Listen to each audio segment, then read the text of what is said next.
Sejam bem-vindos à nossa aula de eletrotécnica. Nessa aula a gente vai trabalhar com os conceitos de regulação de tensão e rendimento do transformador. E a partir do circuito equivalente que nós já encontramos numa aula anterior, a gente vai fazer essa análise que está sendo pedida aqui, para que seja determinado o rendimento e a regulação de tensão a plena carga com o fator de potência de 0,8 indutivo. Então, no enunciado, no início do enunciado, foi pedido, foram dados os resultados do ensaio de circuito aberto e do ensaio de curto-circuito para que nós determinássemos os parâmetros de circuito equivalente. Então, o que a gente fez foi isso, Fizemos o desenho desse circuito referido ao lado de baixa tensão do transformador, ok? Então, isso aqui já foi desenvolvido, a gente encontrou o ramo de magnetização e o ramo série, então aqui é o nosso R equivalente visto do lado de baixo, referido ao lado de baixo. E aí, o que a gente precisa fazer agora é entender primeiro essa situação que foi colocada.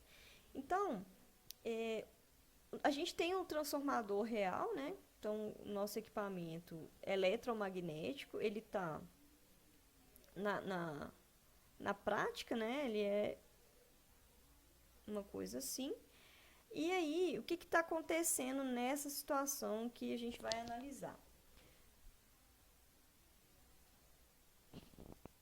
Bom, então, o que está acontecendo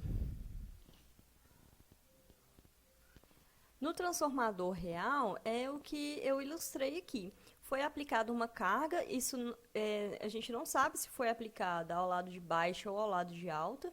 A única coisa que a gente sabe da carga, essa carga pode ser um motor, a gente não conhece a impedância da carga, a gente só sabe que ela tem um fator de potência de 0,8, tá? Então, ela pode ter sido colocada tanto no lado de baixa, quanto do lado de alta. Então, lembrando que onde a carga está é sempre o secundário, ok?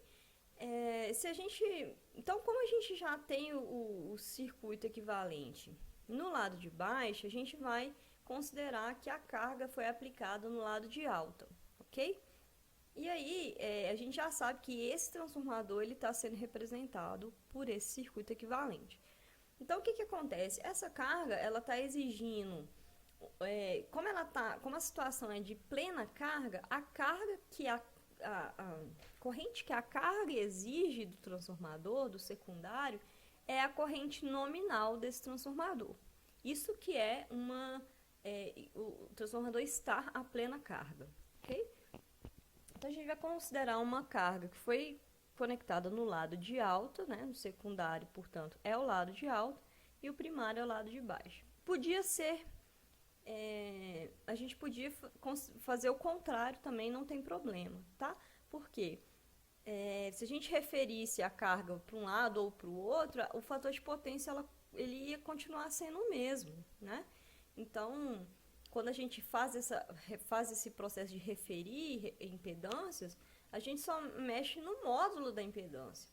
Então, o fator de potência que tem a ver com o ângulo da impedância, ele ficaria o mesmo, tanto se a gente considerasse de um lado quanto a carga do outro. Mas aqui, como o nosso circuito já estava referido ao lado de baixo, a gente vai considerar carga no lado de alto. Então, secundário é alta, primário é baixa.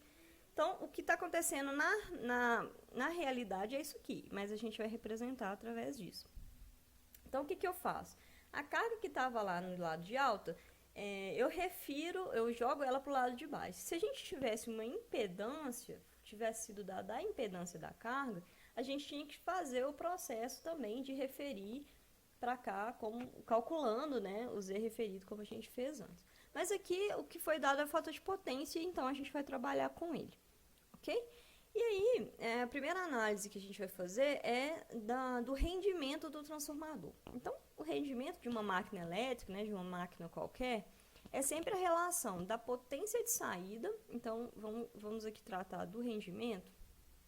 Então, é sempre a potência de saída, o rendimento é dado pela letra Ni, potência de saída por potência de entrada. Então, potência potência de saída é a potência que está, no nosso caso aqui, está sendo entregue, sendo consumida pela carga, né?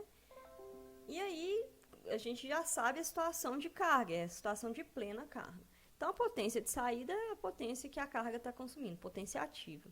E a potência de entrada é essa potência de saída mais as perdas que foram gastas, as perdas no transformador, totais, né? Tanto no núcleo quanto nos enrolamentos, perdas que a gente consegue mensurar através dos ensaios. Então, potência de saída sobre potência de entrada, potência de saída é potência de entrada menos o somatório das perdas.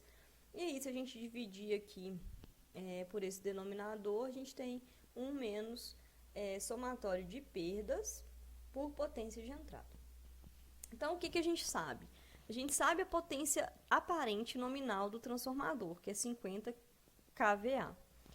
Se a carga tem um fator de potência de 0,8, que significa que, se eu estou a plena carga, significa que eu estou com corrente nominal nas condições nominais.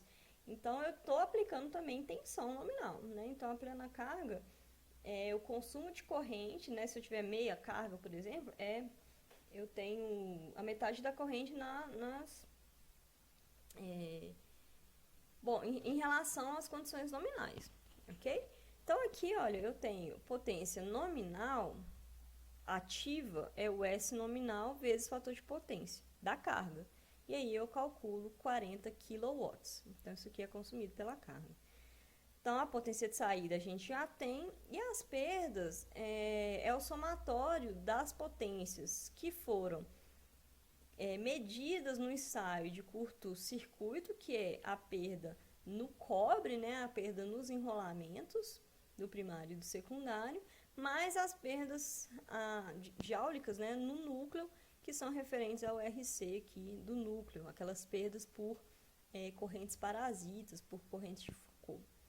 Então, a gente já sabe essas perdas, né? Então, a gente já conhece, é só somá-las, e aí a gente pode calcular, então, a potência de entrada, que é a potência de saída mais as perdas. Então, nosso rendimento vai ser, em porcentagem, 40.000 watts sobre 40.803 watts, vezes 100, para calcular em porcentagem, a gente tem um rendimento de 98,03%, ok?